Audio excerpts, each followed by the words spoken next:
Welcome दोस्तों, आपके अपने यूट्यूब चैनल में आपका स्वागत है। आज की यह कहानी माता जी के ऊपर है। जब एक भक्त का प्रेम देखकर श्री कृष्ण स्वयं रोने लगे। एक बार की बात है, एक पौराणिक कथा है। एक गांव में एक माता जी रहती थी। उनके परिवार में उनके सिवा कोई अन्य ना था। वह माता जी बूढ़ी हो गई थी और वह सोच रही थी कि उनका अब कोई सहारा नहीं है। माता जी को निंद्रा आ रही थी। तभी एक आवाज़ आई, अलख निरंजन। और बाहर जाकर देखा तो वहाँ एक साधु खड़े थे। उनको अंदर लाकर खाना पीना खिलाया और उनसे एक बात कही कि आप मुझे कुछ ऐसा कीजिए कि मेरा मन भगवान में लगने लग जाए।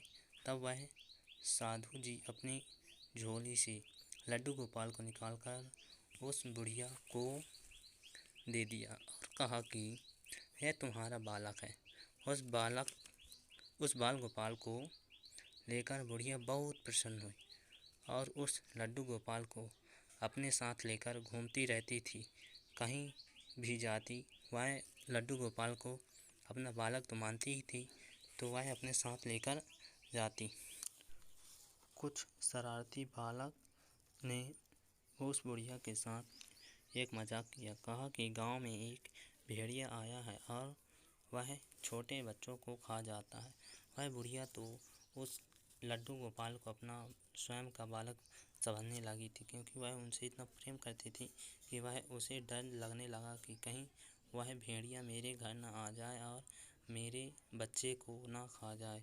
यह सब सोचते सोचते वह बहुत परेशान हुई और इतना परेशान हुई कि वह 2-4 दिन से खाना तक नहीं खा रही थी, क्योंकि उसे डर लगता था कि कहीं भेड़िया उसके घर न आ जाए और उसके बालक को न खा जाए।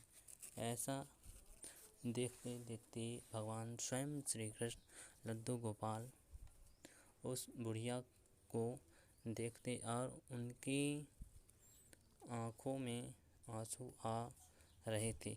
पर बच्चों ने तो मजाक किया था, पर वह बुढ़िया ने तो सच मान लिया था और उस बुढ़िया ने उस लड्डू गोपाल को एक कमरे में बंद करके बाहर स्वयं पहरा देने लगी। वह पहरा देते देते उसे लग रहा था कि अगर मुझे नींद आ जाएगी और मैं सो जाऊंगी तो उस बालक का क्या होगा। वह भेड़िया आएगा और मेरे बालक को खा जाएगा। नहीं, अब मैं आज से नहीं सोऊंगी।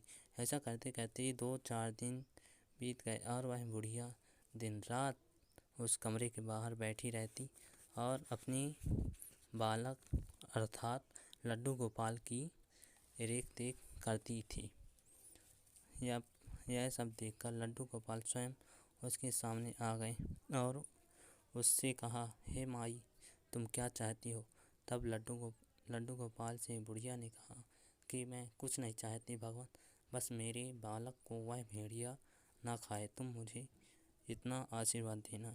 यह करुण कहानी सुनकर श्री कृष्ण के आंखों में आंसू आ गए। जब एक भक्त का एक भगवान से अटूट रिश्ता, अटूट नाता होता है, तब ऐसा ही होता।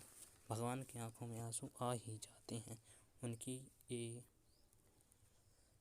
सरलता देखकर। सो दोस्तों, आपको यह कहानी कैसी लगी कमेंट में ज़रूर बताइए। सो धन्यवाद। जय श्री राम।